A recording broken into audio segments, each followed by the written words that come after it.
Welcome to rhythm of learning. ഇന്ന് നമ്മൾ SCERT പാഠഭാഗത്ത് പഠിക്കുന്നത് 8th സ്റ്റാൻഡേർഡിലെ 9th ചാപ്റ്റർ ആണ്, കോശങ്ങളും കോശജാലങ്ങളും. അപ്പോൾ നമുക്കറിയാം, നമ്മുടെ സസ്യകോശം, ജന്തുകോശം, അങ്ങനെ കുറേയധികം കാര്യങ്ങൾ നമുക്ക് സ്ഥിരമായിട്ട് ഈ ഭാഗത്തുനിന്ന് ചോദ്യങ്ങൾ വരാറുണ്ട്. അപ്പൊ അത്തരം പ്രധാനപ്പെട്ട കാര്യങ്ങൾ മാത്രം ഉൾക്കൊള്ളിച്ചുകൊണ്ട് ക്ലാസ് ആണ്. എല്ലാവരും ശ്രദ്ധിച്ച് കേൾക്കുക കേട്ടോ.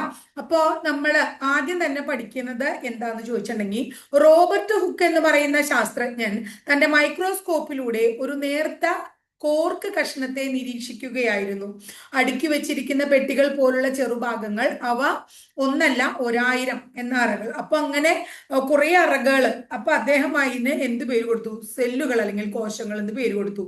അപ്പൊ കോശം എന്താണ്? കോശം കണ്ടുപിടിച്ചത് ആരാണ്? റോബർട്ട് ഹുക്കാണ്. നമ്മളോട് ചോദിക്കാറുള്ള ചോദ്യമാണ്.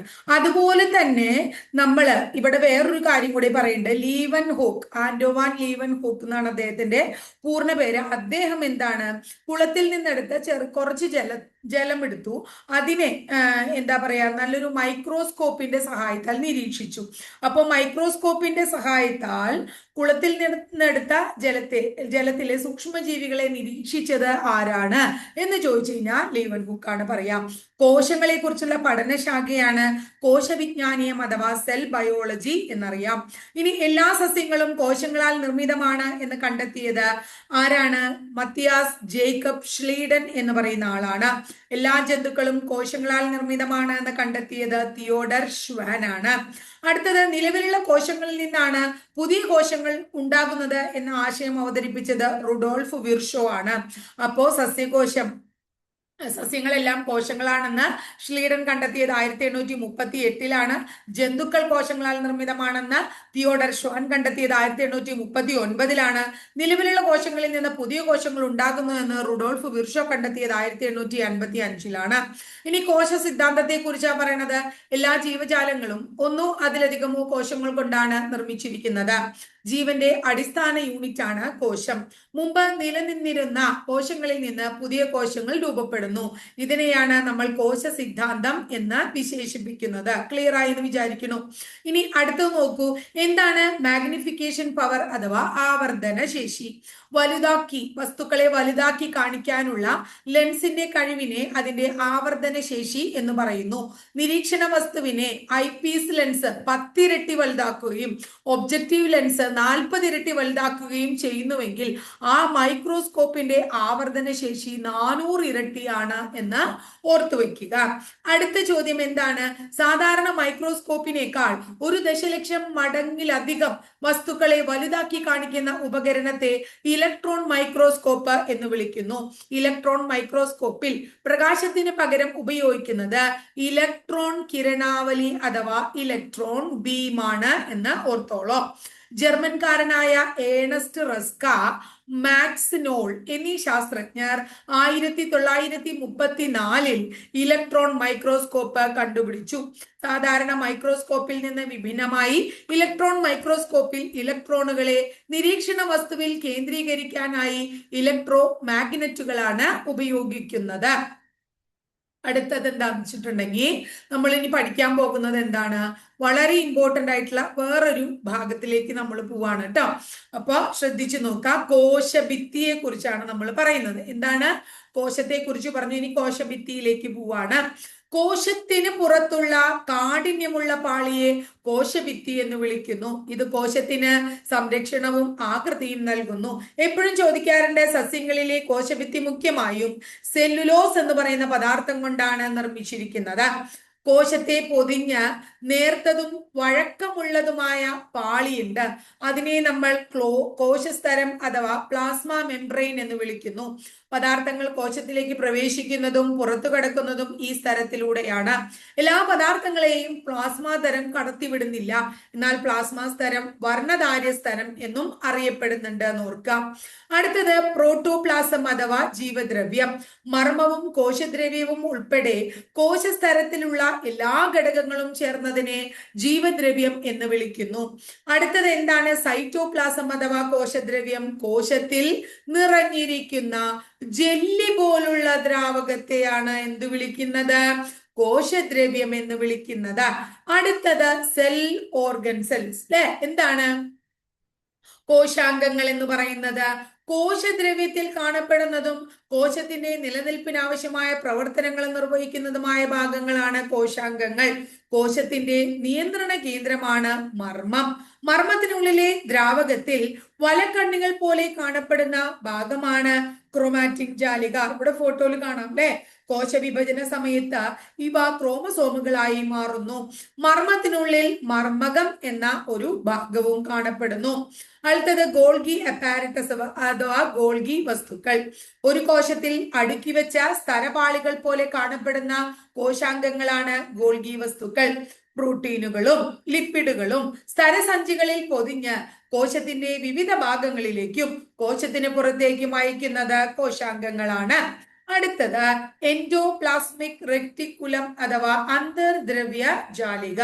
കോശത്തിനുള്ളിൽ കുഴലുകളുടെ ശൃംഖലയായി കാണുന്ന പദാർത്ഥ സംരക്ഷണ പാതകളാണ് അന്തർദ്രവ്യ ജാലിക. അവിടെ കണ്ണിലെ കുഴലുകള് കോശത്തിന് ആവശ്യമായ വസ്തുക്കൾ നിർമ്മിക്കുന്നതിനും നീക്കം ചെയ്യുന്നതിനും ഇത് സഹായിക്കുന്നു. അടുത്തതാണ് മൈറ്റോകോൺട്രിയ. കോശത്തിലെ ഊർജ ഉൽപാദന കേന്ദ്രം. എപ്പോഴും PSCയുടെ ഒരു ചോദ്യമാണ്. ഗ്ലൂക്കോസിന്റെ ഓക്സീകരണ ഫലമായി ലഭിക്കുന്ന ഊർജത്തെ സംഭരിച്ചു വെക്കുകയും ആവശ്യാനുസരണം വിതരണം ചെയ്യുകയും ചെയ്യുന്നത് മൈറ്റോകോൺട്രിയയാണ്. അടുത്തത് എന്താണ്? പ്ലാസ്റ്റിഡ്സ്, ജൈവകണങ്ങൾ. ആഹാരം നിർമ്മിക്കുന്നതിനും സംഭരിക്കുന്നതിനും സഹായിക്കുന്ന സസ്യകോശങ്ങളുടെ പ്രത്യേക ഭാഗങ്ങളാണ് ജൈവകണങ്ങൾ എന്ന് പറയുന്നത്. വിവിധ തരം ജൈവകണങ്ങളാണ് ഹരിതകണങ്ങൾ, വർണ്ണകണങ്ങൾ, ശ്വേതകണങ്ങൾ തുടങ്ങിയവ. അതിൽ ഹരിതകണങ്ങളുടെ പ്രത്യേകത ഇലകളിലും തണ്ടുകളിലും കാണപ്പെടുന്ന പച്ച നിറമുള്ള ജൈവകണങ്ങളാണ് ഈ ഹരിതകണങ്ങൾ. ഇവയിൽ ഹരിതകം എന്ന വർണ്ണകം അടങ്ങിയിട്ടുണ്ട്. ഇത് സൂര്യപ്രകാശത്തെ ആഗിരണം ചെയ്ത് ഭക്ഷണം ഉണ്ടാക്കാൻ സഹായിക്കുന്നു. അടുത്ത വർണ്ണകങ്ങൾ എന്താണ്?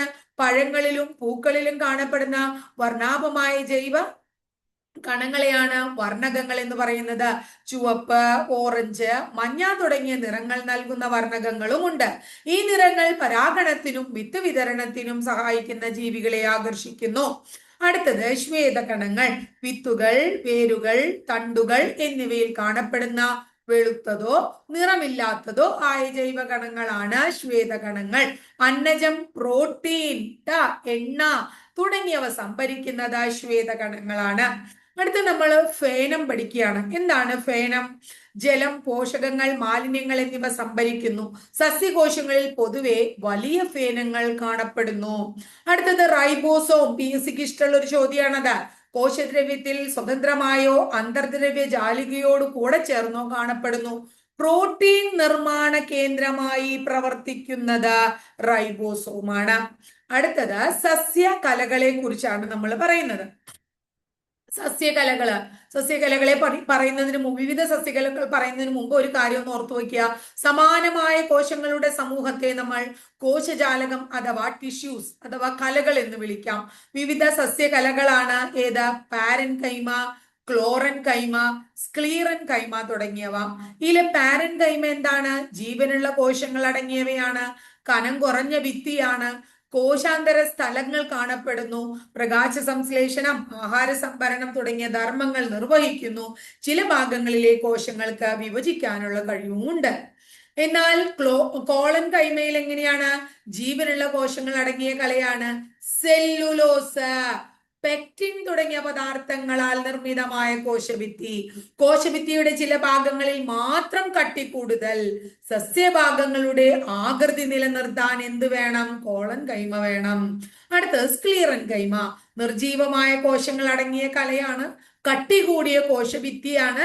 കോശഭിത്തിയുടെ എല്ലാ ഭാഗത്തും ഒരുപോലെ കട്ടിയുള്ളതായതിനാൽ സസ്യഭാഗങ്ങൾക്ക് ദൃഢതയും താങ്ങും നൽകുന്നു. ഇനി അടുത്തത് പറയണു, ഒരേ തരത്തിലുള്ള കോശങ്ങളാൽ നിർമ്മിതമായ കലകളെ ലളിത കലകൾ അഥവാ സിമ്പിൾ ടിഷ്യൂസ് എന്നും വിളിക്കുന്നുണ്ട്. ഓർത്തു വയ്ക്കാം. വ്യത്യസ്ത ആകൃതിയും വലിപ്പവുമുള്ള കോശങ്ങളാൽ നിർമ്മിതമാണ് സൈലവും ഫ്ലോയവും. അതിനാൽ ഇവയെ സങ്കീർണ കലകൾ എന്നാണ് സൈലത്തെയും ഫ്ലോയത്തെയും വിളിക്കുന്നത്. ഇലകളിലേക്കുള്ള ജലം, ലവണങ്ങൾ എന്നിവ വഹിക്കുന്നത് സൈലത്തിലൂടെയാണ്.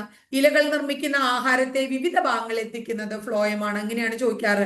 ഇലകളിലേക്ക് ജലം, ലവണങ്ങൾ എന്നിവ സംവഹനം നടത്തുന്നത് ഏത്? സൈലം. ഇലകൾ നിർമ്മിക്കുന്ന ആഹാരത്തെ വിവിധ ഭാഗങ്ങളിൽ എത്തിക്കുന്നത് ഏത്? ഫ്ലോയം. ക്ലിയർ ആയില്ലേ? ഇനി അടുത്തത് മെരിസ്റ്റമിക കലകളാണ്. നിരന്തരമായി വിഭജിക്കാൻ കഴിവുള്ള കോശങ്ങളാൽ നിർമ്മിതമാണ് മെരിസ്റ്റമിക കലകള്. സസ്യങ്ങളുടെ വളർച്ചയ്ക്ക് കാരണം മെരിസ്റ്റമിക കോശങ്ങളാണ്. ഇനി അടുത്തത് മെരിസ്റ്റമിക കോശങ്ങളുടെ സവിശേഷതകൾ. നിറയെ കോശദ്രവ്യം ഉണ്ടാവും, വലിയ മർമ്മം ഉണ്ടാവും, നേരിയ കോശഭിത്തിയും ചേർന്നതാണ് മെരിസ്റ്റമിക കല എന്ന് പറയുന്നത്. ക്ലിയർ ആയില്ലേ? ഇനി അടുത്തത് നമ്മൾ പഠിക്കാൻ പോകുന്നത് ജന്തുകോശത്തെ കുറിച്ചാണ് കേട്ടോ. ജന്തുകോശത്തെ കുറിച്ച് പറയുമ്പോൾ എന്തൊക്കെ കാര്യങ്ങളാണ്? ജന്തുകലകള്. കലകളുടെ പ്രത്യേകത എന്താണ്? ഒന്ന് ആവരണ കല, അല്ലെ? എന്താ പറയാ, ശരീരത്തിന്റെ പ്രതലത്തെയും ആന്തരിക അവയവത്തെയും പൊതിഞ്ഞു സംരക്ഷിക്കുന്ന ഒരു ആവരണ കലയുണ്ട്. വിവിധ പദാർത്ഥങ്ങളെ ആഗിരണം ചെയ്യാൻ സഹായിക്കുന്നു ആവരണകല. ശ്ലേഷ്മം പോലുള്ള സ്രവങ്ങൾ പുറപ്പെടുവിക്കുന്നുണ്ട് ഈ ആവരണകല. ഇനി സംയോജക കലയുണ്ട്. ശരീരത്തിന്റെ വിവിധ ഭാഗങ്ങളെ താങ്ങി നിർത്തുന്നത് സംയോജക കലയാണ്. ഇപ്പൊ എന്താ പറയാ, അസ്ഥി, രക്തം, നാരുകല എന്നിവ സംയോജക കലകളാണ്, വിവിധ ഭാഗങ്ങളെ തമ്മിൽ ബന്ധിപ്പിക്കുന്നത്. ഇനി പേശീകലയുണ്ട്. ശരീരത്തെ ചലിക്കാൻ സഹായിക്കുന്ന പേശീകലയാണ്. സങ്കോചിക്കാനും പൂർവ്വസ്ഥിതി പ്രാപിക്കാനും ഒക്കെ കഴിവുള്ള കോശങ്ങളാൽ നിർമ്മിതമാണ് പേശീകലകൾ. ഇനി നാഡീകലകളും ഉണ്ട്. അതായത് സന്ദേശം കൊടുക്കണ്ടേ നമുക്ക് ബ്രെയിനിലേക്കൊക്കെ. അപ്പൊ സന്ദേശവിനിമയം സാധ്യമാക്കുന്നു, ശാരീരിക പ്രവർത്തനങ്ങളെ നിയന്ത്രിക്കുകയും ഏകോപിപ്പിക്കുകയും ഒക്കെ ചെയ്യുന്നത് നാഡീകലകളാണ് എന്ന് ഓർക്കുക. അടുത്തത് പേശീകോശങ്ങൾ, നാഡീകോശങ്ങൾ, രക്തകോശങ്ങൾ എന്നിങ്ങനെ വിവിധതരം കോശങ്ങളായി വികസിക്കാൻ കഴിയുന്ന ശരീരത്തിലെ സവിശേഷ കോശങ്ങളാണ്. അടുത്തത് വിത്തുകോശങ്ങൾ.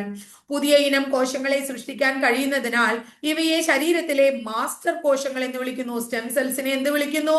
മാസ്റ്റർ സെൽസ് എന്നും വിളിക്കുന്നു. ജീർണിച്ച കോശങ്ങളെ ഒഴിവാക്കി പുതിയ കോശങ്ങൾ വളരാനും മുറിവുകൾ ഉണങ്ങാനും എന്ത് വേണം? വിത്തുകോശങ്ങൾ വേണം. അപ്പൊ ഇത്രയേ ഉള്ളൂ കേട്ടോ. ജന്തുകോശവും സസ്യകോശവുമായിട്ട് റിലേറ്റഡ് ആയിട്ട് നമുക്ക് പഠിക്കാനായിട്ട്. ക്ലിയർ ആയില്ലേ? പ്രധാനപ്പെട്ട പോയിന്റുകൾ മാത്രമല്ലേ നമ്മൾ പറഞ്ഞിട്ടുള്ളൂ. അപ്പൊ അടുത്ത ക്ലാസ് ആകുമ്പോഴേക്കും ഇതൊന്ന് ഓടിപ്പിച്ച് വായിച്ച് ഭംഗിയായിട്ട് മനസ്സിലാക്കി വെക്കുക കേട്ടോ.